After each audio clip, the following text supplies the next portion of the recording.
Hello, everyone. I'm Wendell Jones, and I'm the ambassador of the Bahamas to the United States of America. The embassy in Washington, D.C., and the consulate offices in various jurisdictions in the United States, we are very happy to engage members of the Bahamian diaspora in conversations. Over the last several months, many Bahamian professionals in various spheres have spoken about life in the United States of America and the contributions that they are making here, as well as their contributions to the national development of the Bahamas. And so today we are speaking with a number of educators who are a part of the diaspora in the United States. We have Dr. Alana Dillette, who is an assistant professor at L. Roberts Payne School of Hospitality and Tourism Management in San Diego State University. Monique Roll, who is manager of menu planning and procurement in the Baltimore City Public Schools. Mr. Leron Bailey, who is the head band director at KIPP Generations Collegiate High School in Houston, Texas. Then we have Mr. Ashley Farrington, who is principal of Valletta Public Schools in Minnesota, and Mr. Casey Bethel, who is the principal of New Manchester High School in Georgia. Thank you all so very much for joining us today in yet another conversation with outstanding Bahamians who are working in the United States and doing extremely well. And so I'm going to allow you to further introduce yourselves by telling our public exactly what you're doing, and you can elaborate as much as you want. Let's begin with Dr. Dillette. Okay, thank you, Ambassador, and thank you for having me. I'm really excited to be here and share some of my story. So let's see, you said I could talk as much as I want. So I'm from Freeport. I don't know if any other Grand Bahamians on here, but I'm representing Freeport. I'm actually an associate professor now. I forgot to change my title. I just recently received tenure and promotion here at San Diego State, so I'm really proud of that.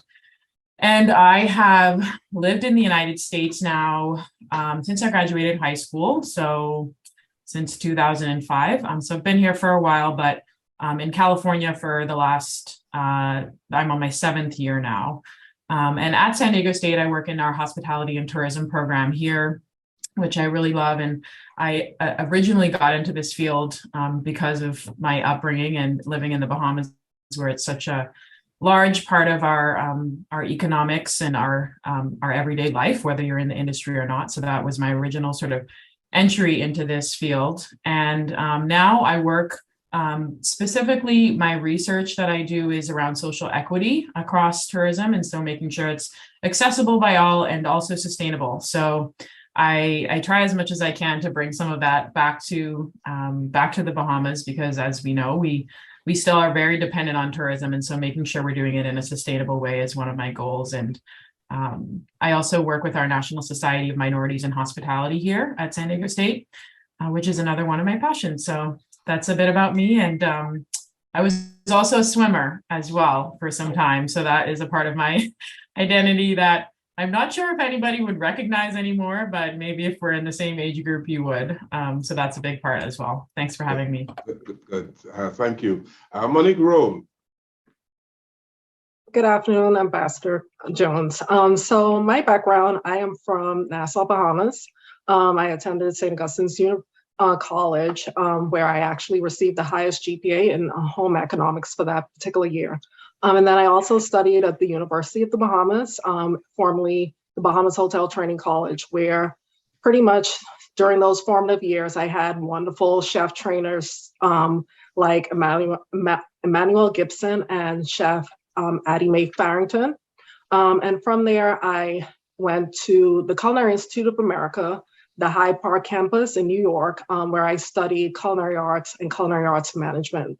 From there, I had various positions, executive chef, chef manager, and then moved into my current role where I am the manager of menu planning and procurement with Baltimore City Public Schools. I have been with the district for 7 years, and my primary role and function is to ensure that pretty much procure the food items needed for food nutrition services for our 164 schools.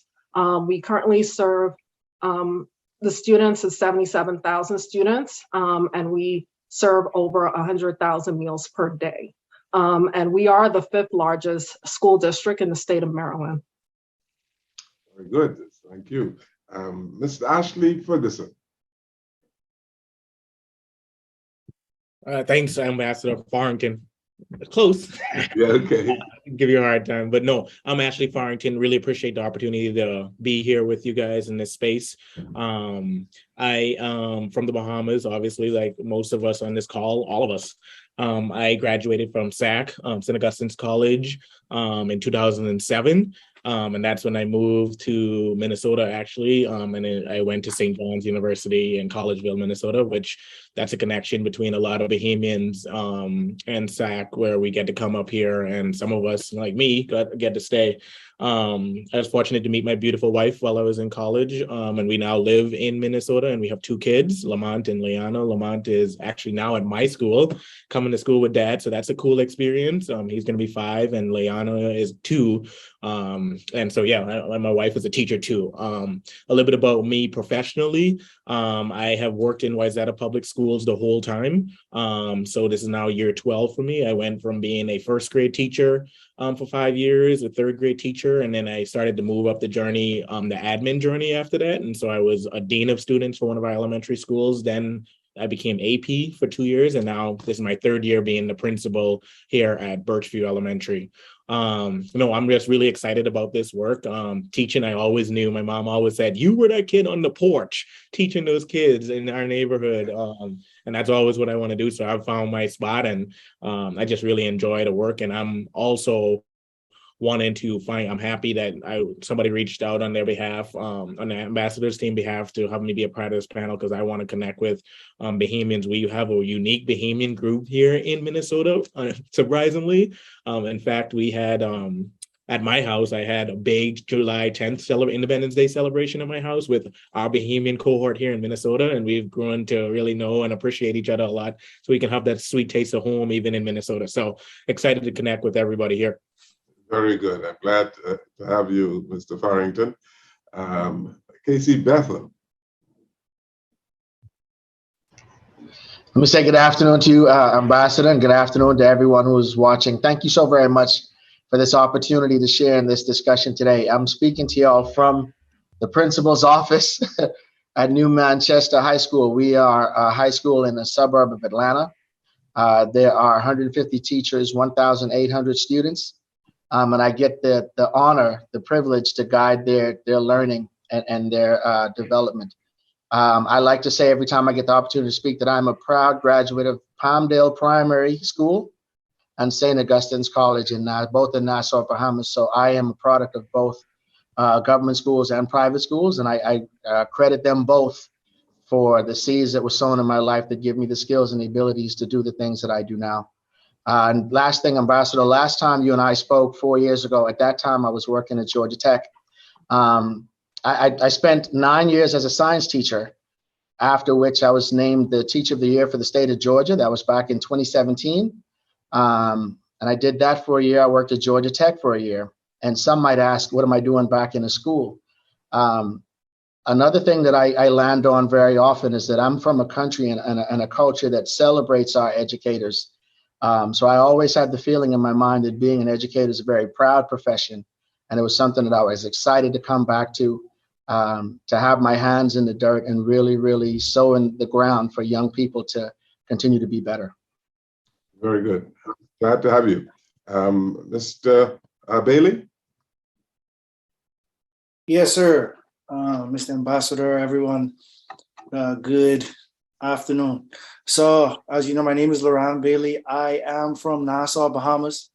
I'm unlike all these other good folk, I came from Doris Johnson Senior High School, around the corner from SAC. So maybe we got some of that blessing in the air.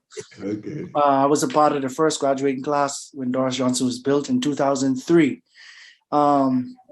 Went off to school after that to Barbara Scotia College, a small college on a track scholarship. Came back home and joined the police force.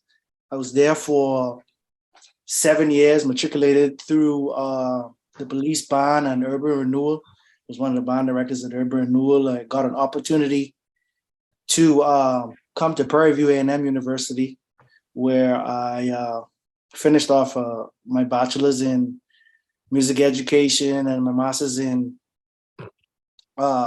administration, school administration, education administration. While I was there, I spent 7 years with Prairie View A&M as the percussion director for the marching band, wrote music, taught drills. It was never my intention to become a head band director. It wasn't, but my prayer has always been to God for him to have his will and his way. So, the opportunity afforded itself.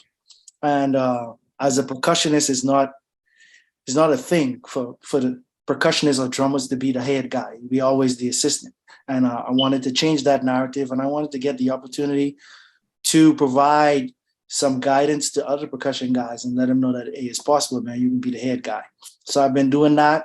I run a brass band. I do private lessons. I gig. I'm music director for the church that I'm at. So yeah, my life is all music. Married with 3 kids. So that's cool. My my daughter is like 3 weeks old. So she's, the last button on the jacket. Very good. Yeah, and a 7-year-old son and a 6-year-old daughter as well. So glad to hear that. Thank you. And we have with us too Dr. Robert Taylor, who is Dean and Director of Land Grant Programs at Florida A&M University. Dr. Taylor, it's good to have you here today. Right, good to be here. And I'm one of the, you might say, the old guys. I graduated, but I went to Xavier's College, graduated from SAC in 1964. Went to GHS to do advanced levels, and then 2 years later, I went to Tuskegee, where I did a BS in agriculture, agronomy. And then from there, I went to Michigan State, where I did master's in soil microbiology and PhD in soil chemistry. And after finishing Michigan State in 1977, I came back to the Bahamas. I'm from Nassau, came back to the Bahamas, and I worked in Andros at the BARTAD, the Bahamas Agricultural Research Training and Development Project, for 2 years. From there, I came back to the United States because I was very much interested in research. And I worked at Tennessee State University in Nashville for 2 years. And then I got an appointment at Alabama A&M University as an associate professor. And I worked at Alabama A&M University for 30 years there. And from there, I actually, while at Alabama A&M University, I worked for the National Science Foundation as a program officer and also as a deputy division director. And in 2012, I also served as dean at Alabama A&M University for 5 years. And in 2012, I came to FAMU, Florida A&M University, as dean of the College of Agriculture and Food Sciences. And I've been here now 10 years, and I'm ready to go back to the Bahamas. I heard that before. I remember doing an interview with you on television some time ago, and it's good to have you on with us. And I'm going to ask you all a general question, and as I said, I would like for all of you to chime in, and let's just have a conversation. Dr. Taylor, since you were the senior on this webinar that we are having, what is education about? What is education for? And this is a general question for all of you, and I want you to chime in on this, because we want to inspire as many Bahamians as possible. Not only young people, but not so young people, because education is for everyone. Sometimes we get this notion that only young people are supposed to be involved in it, but it's a continuum. What is education for? I think it's there to develop actually your workforce. That's, to me, is the main thing. And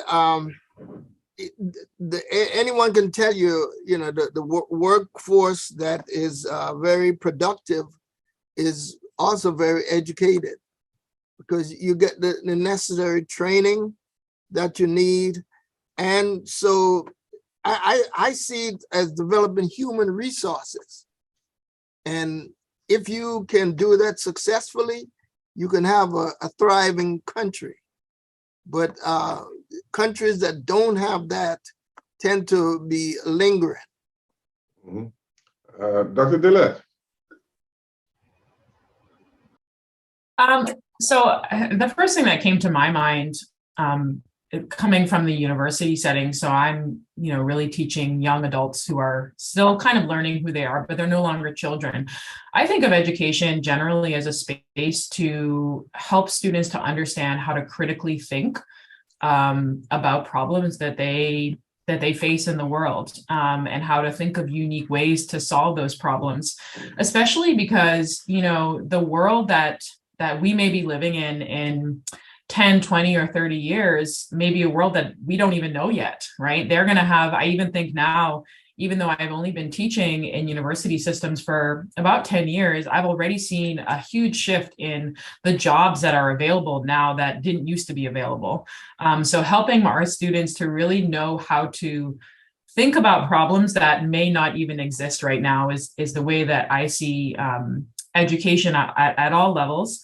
And I also have a little boy. He just turned 1 and he just started school, daycare. But I also think about it as a place for us to connect with others, learn how to socialize, learn how to collaborate, and creatively work together towards our goals, whether that be, as Dr. Taylor said, getting into the workforce, or maybe we want to be in entrepreneurship and think about something that doesn't exist yet. I hope to help them to get to that place.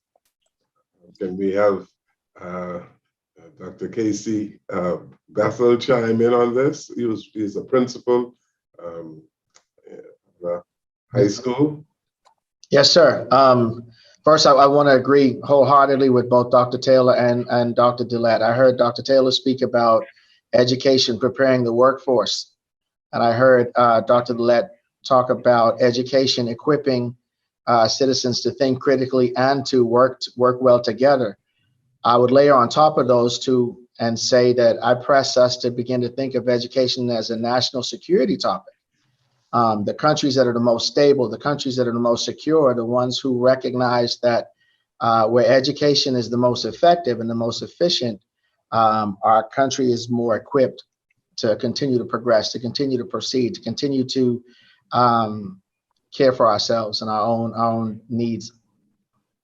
Okay, Mr. Farrington.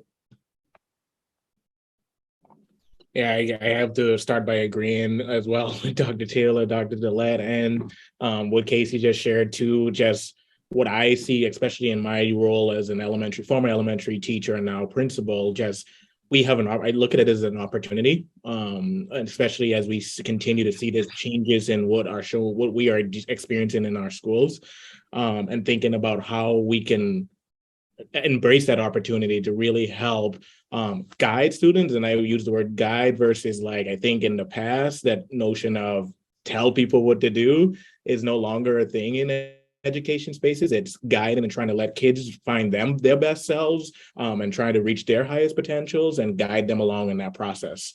I think it's a really cool opportunity to bring a diverse group of people together who have many different perspectives, and then nurture an environment where we can appreciate those perspectives and appreciate those perspectives, celebrate those perspectives, and also have those spaces where sometimes we don't understand those perspectives, but that's the place where we're going to learn that.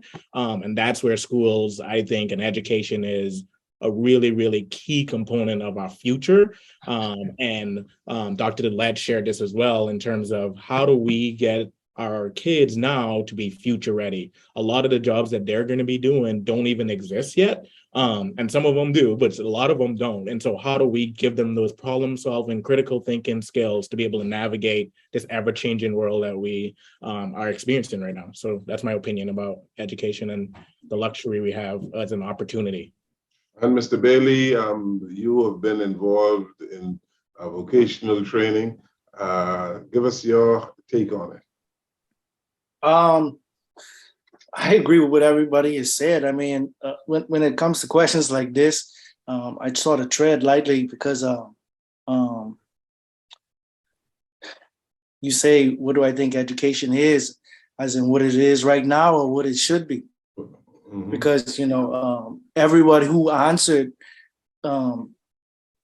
really talks about, you know, and so happy. Let me add it. I'm so happy that these people are people who are sitting in high positions and they are talking about what education really should be. So they are controlling that culture and what the culture of the classroom is and should be.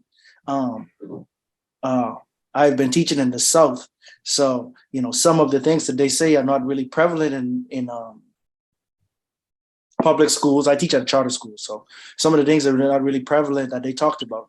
But that's what education should be. It should be about thinking. It should be about teaching our kids what is socially accepted behavior. How do we act when we get into different places?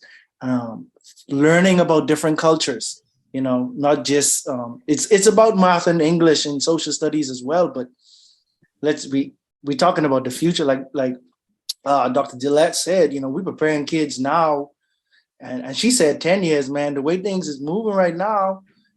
Next 2 or 3 years, you know, in the next year or so is different. So, you know, it's about preparing our kids to think outside the box that most of us who might have graduated, and I heard the years 2005, 2007, I was in 2003, you know, the things that we were thinking about back then, most of them things don't even exist no more. So it's a thing where preparing our kids to think, be socially aware of how we carry ourselves, what we say, to listen more than we speak, to always be a learner. Education is, like you began, it's not about your age, because you're always learning new things to try to keep up with how fast-paced the world is. And Monique Roll, you are involved in administrative capacity, dealing with feeding students, I suppose, in Baltimore. Give us your take on all of this. So my perspective on education is that we still educate the whole student. So that comes with nutrition education. Why are we eating the foods that we're eating? And then also the supply chain, talking about sustainability and looking forward to some of the items that, like everyone said, what we're eating now may not be what they're going to be eating in 10 years from now, and looking at those changes. And then also from the education perspective of ensuring that the meals that we're serving are authentic. When you talk about cultural differences, because we have many different cultures within the school district. So making sure that they are aware of it and the meals that we serve are authentic and what they would see at a restaurant. So from my perspective, education, is outside of the classrooms as well. Let's talk generally, ladies and gentlemen, about the quality of education that we see in the Bahamas as well as in the United States. Ought there be a particular standard that everyone should strive for? Because some get the feeling, that the standard of education in one country is different from the standard in another. Let's talk about the extent to which we should bring about as, and I'm going to go back to Dr. DeLette, social equity in education. I think this is going to be an interesting conversation. And For me, it's a complex answer. Because on the one hand, when you bring up the word standard, I automatically think of the inequities across standardized testing that we know exist and has really come to light recently. So that's on the one hand. But on the other hand, like you said, I mean, all of us graduated at schools, various schools in the Bahamas, and eventually have ended up in the positions we're at now. And I do remember when I came to college, it just being a very different type of educational system. I don't think it was good or bad.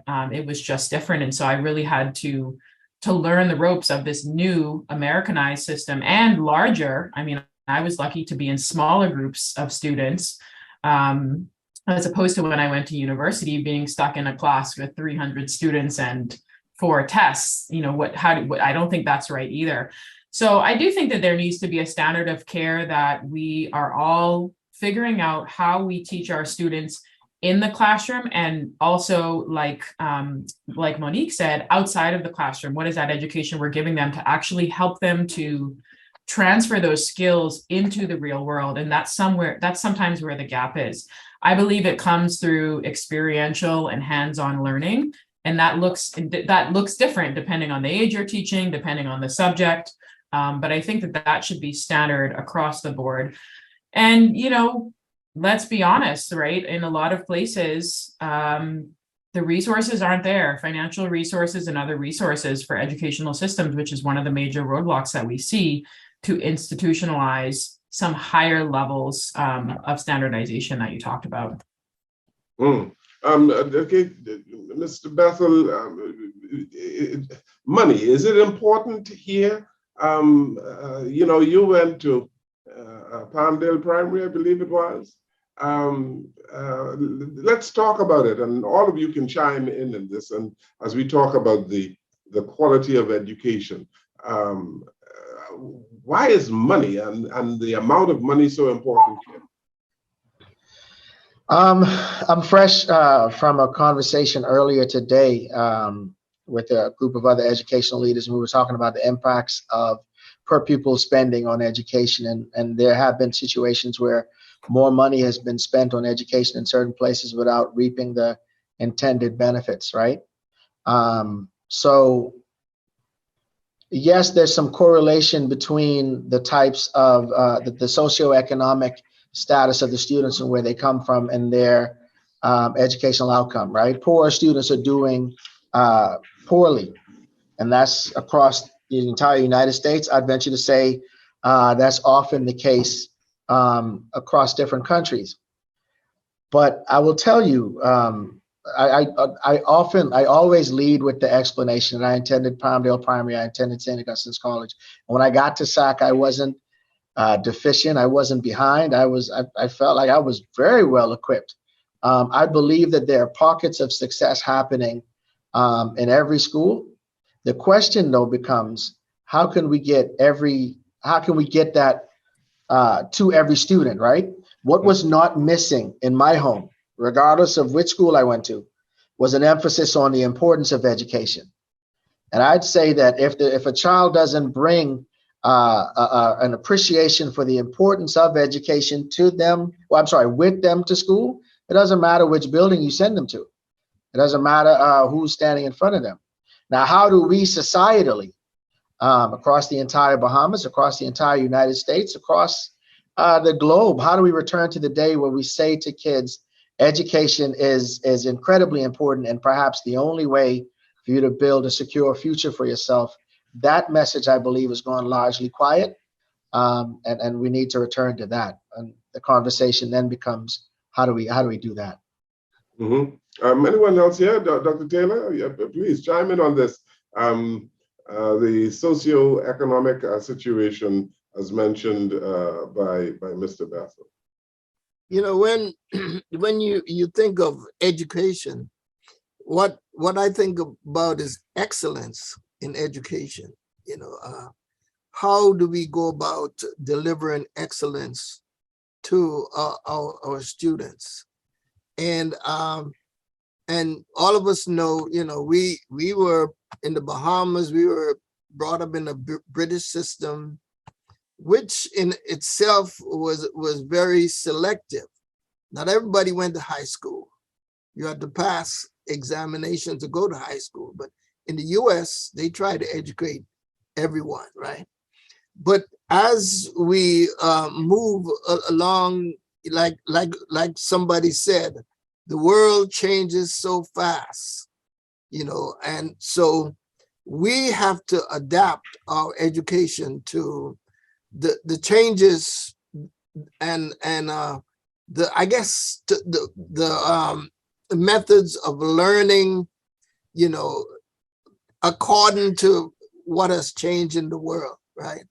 So we all have to be very creative and ready to adjust to going forward and dealing with a different student than what we were brought up with. And so that in itself I think we need to have work research on education. How do we learn better, right? And especially to suit the times that we're in. Ambassador Jones, I'll share this. I'll Mhm. share the space right after this, I promise. But to Dr. Taylor's point, if there is going to be an adjustment in what we teach, I will say this. He's absolutely right. One of the big shifts over the past probably generation is when I was coming through school, both high school, primary school, high school, college, the emphasis was on content knowledge, how much information you could absorb. What's different now is because of cell phones and we each have one in our pocket, all the knowledge is accessible. So if we are going to shift what we are teaching, the world is telling us that we need to place so much more emphasis on what's called 21st century skills. It's less important now for you to have the content knowledge in here because you can get to it easily. What's missing amongst young people is what do I do with the information? How do I parse through information? What's reliable, what's not? How do I problem solve? How do I collaborate? How do I communicate what I understand? Those 21st century skills have to take priority at this point. Yes, go ahead. I want to chime in with that because he really hit something on a nail on the head there, because I think one of the things that we think is like, you know, that content focus versus now today is more about that skill focus in terms of how do you, like we said, problem solve, critically think, and that stuff in terms of how do we give people the tools to navigate that. It's less about how well we do on an academic task. I feel like that's starting to get, hopefully the shift is moving. It's more about how can you do well in all different areas. Our school district actually did some work where we met with 5 different corporate companies, big companies in Minnesota, General Mills, Target, and asked them, what are you expecting from the workforce today? And nobody said how well your GPA is. I mean, that's a nice thing to have, but nobody talked about GPAs and all that stuff. They talk about problem solving, critical thinking, being able to work with other people, being the key criteria of what they're looking for and who they're hiring, versus like some of the other things that I think in the past we thought was what is, you know, everybody needs to go to Harvard. That's not necessarily the case anymore. It's like, how can everybody find their niche and whatever they think their niche is? Because we still need a variety of workers in our workforce. And then going back to your question too about just this social concept of education in terms of how do we true equity, right? Equity and funding, especially in Minnesota.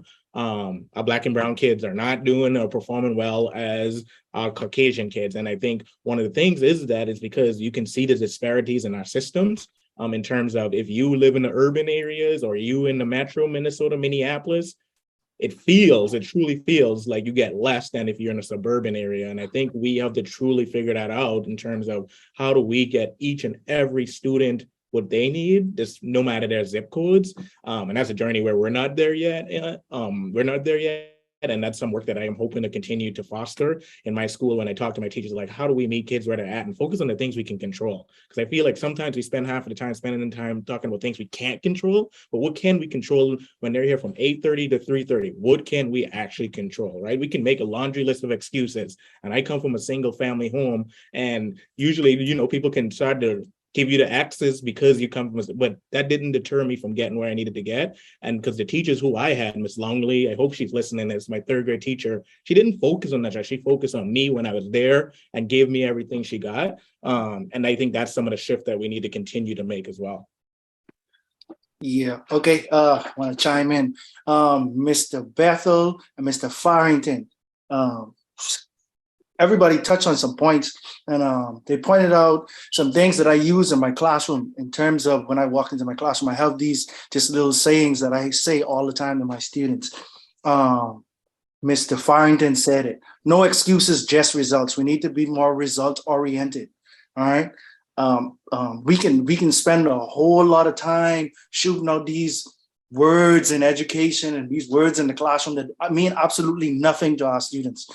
Who are there hungry, and who are there and they didn't sleep because their mom and dad was out working all night, and they was up keeping their baby brother or baby sister. They couldn't get the work done. So no excuses, just results. Let's keep our students focused on being result oriented. How can I help you be better? Mr. Bethel talked about something, and I like to refer to it as equality versus equity. Right? There's this picture going around with 3 guys standing on crates trying to watch a baseball game. I don't know how many of you have seen that. And the equality says that these 3 guys are standing on 2 crates each, but one guy is shorter than the next, so he needs an extra crate. Equity says the guy who's the shortest gets the most crates, then the guy who's taller than him gets 1, and then the guy who can just stand on the ground and see the baseball game, he doesn't need a crate, so he can go on and still be successful and all see the game. We have to focus on equity. We got to focus on equity. And what that looks like can be different in different places. So from my experience in urban renewal as a police officer dealing with urban renewal bond, I saw this every day. We didn't have the resources to put the kids in the classroom and get them ready for college and that kind of stuff in a classroom environment, right? But we had A of Adley schoolyard, we had instruments that we had to do maintenance on, and we had a will to succeed, right? I can say that a lot of those kids have graduated from college and have gone back into into teaching and to be successful. Now I'm teaching in a Title I school where my classroom is like 99.9% Latino, and they deal with the same stuff, right? So my focus is when my kids come into this classroom, how do I leverage what I know and what I've been doing and create relationships with them so I can better help them? Because I can get in front of the classroom and we can learn all the music we want. And at the end of the day, the kid picks up nothing. But I need a kid who, he may not be a good trumpet player when he leaves, but he's able to go sit down and have a good interview with somebody. He can sit in front of somebody and say, look, I spent 12 years in school. I don't intend to go to college, but I am really, really good at computers. I don't have a degree in it. I want to go to school. My parents don't have, but if you start me here, this is what I know. This is what I'm willing to learn. And so we need to focus on equity versus equality, and we need to focus on results. What can we do while we have these kids, and build these relationships in our classrooms and in our communities by large, to get our kids to buy into our program and give them something that would be sustainable for when they leave, when the bell rings, they are able to be successful in whatever it is that they want to do.